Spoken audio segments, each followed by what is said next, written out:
The U.S. is a net importer. We buy more than we sell. So when you have a cheap dollar, okay, a Boeing aircraft or General Electric wind turbine gets a little less expensive, but all the stuff we buy gets more expensive because we're paying for it in cheaper dollars.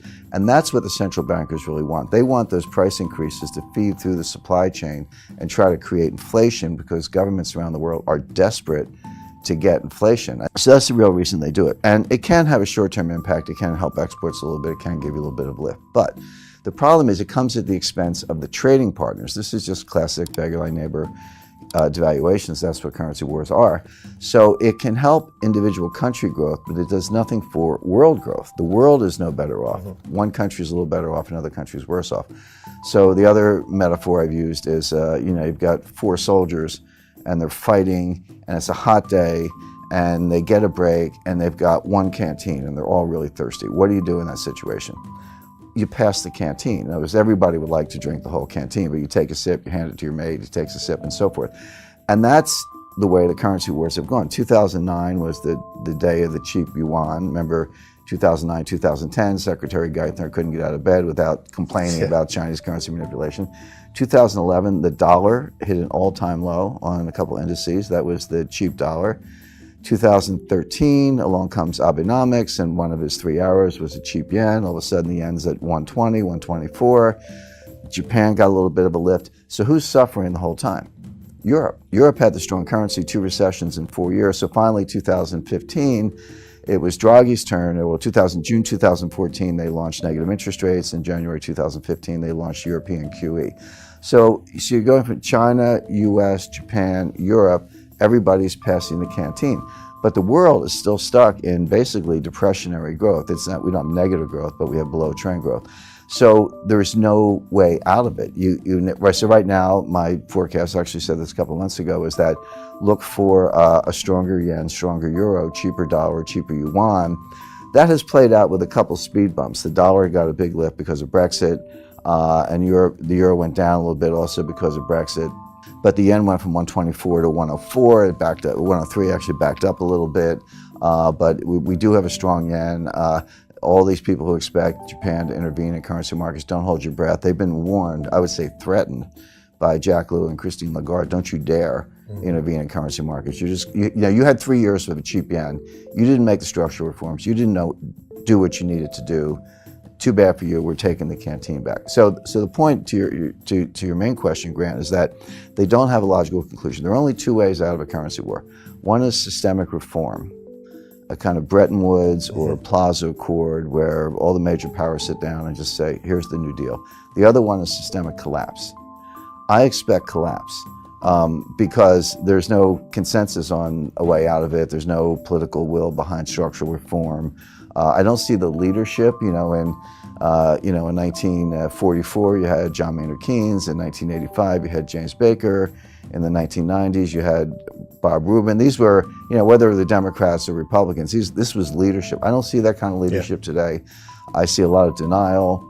I don't see the political will behind structural reform, so I would expect a collapse of the system. Well, it's interesting you say, because of all the bailouts, we don't know what a systemic collapse looks like. I actually have a pretty good idea of what it looks like, because everyone focuses on 2008, and U.S. economists call it the Great Recession. You go abroad, they call it the global financial crisis, the GFC for short, whatever you want to call it.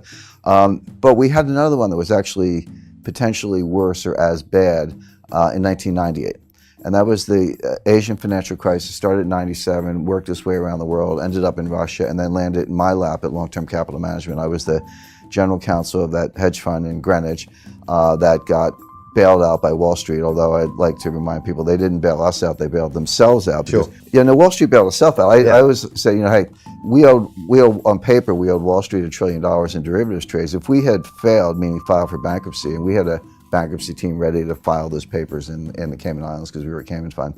I said, I would have just slept in the next day. It's like, it's out of my hand. We filed for bankruptcy, good luck getting your money. Wall Street bailed themselves out because they didn't want that $1 trillion of derivatives positions dumped on them. Then they would have to turn to the market and dump it.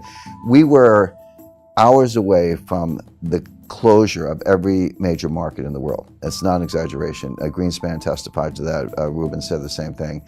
It would have started in Tokyo, gone through London, ended up in New York. But every stock exchange, bond market in the world would have been shut down, at least temporarily, to deal with it. That's how bad it would have been. Lehman would have failed in '98. Forget about that. They were always the weakest link in the chain. It was easy to call in 2008 because they almost failed in '98.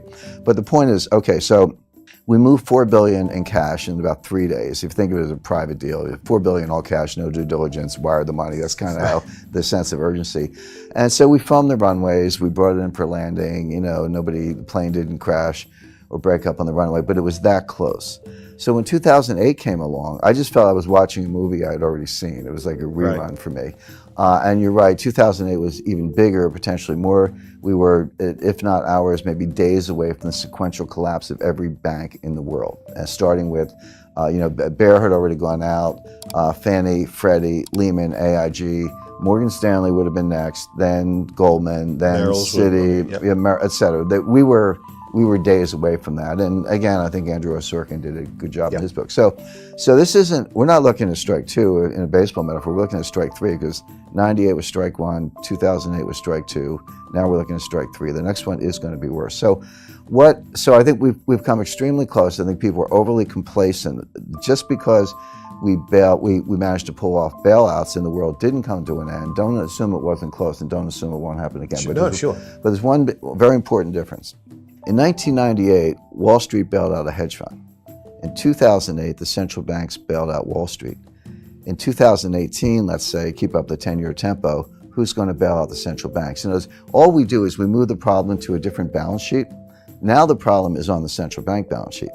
Because the Fed printed $3.4 trillion of new money since 2008. Their balance sheet was $800 billion. Now it's at $4.2 trillion, give or take, so $4 trillion of new money. But it's 9 years on. Yeah. They haven't normalized. If they had somehow got their balance sheet back to $800 billion, I'd say, okay, you guys could do that again. But you're at $4 trillion. What are you going to do when the next crisis hits, which could be soon, by the way? Go to $8 trillion, $12 trillion? Now, some people say, yeah, what's the problem? Just print more money.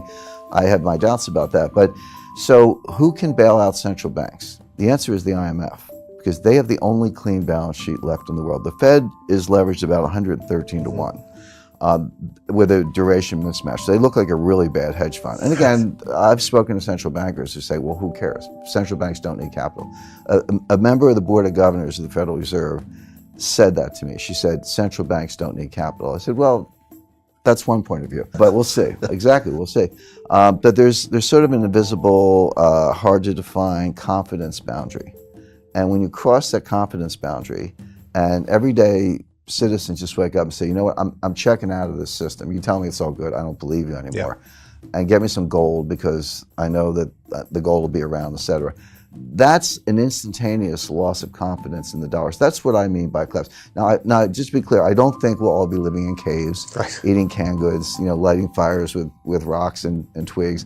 Life will go on, but it'll be different. The dollar will maybe be like the Mexican peso in the sense of being a local currency that you get when you go to the United States, but no longer the world currency. They'll try to bail it out with SDRs, the special drawing rights.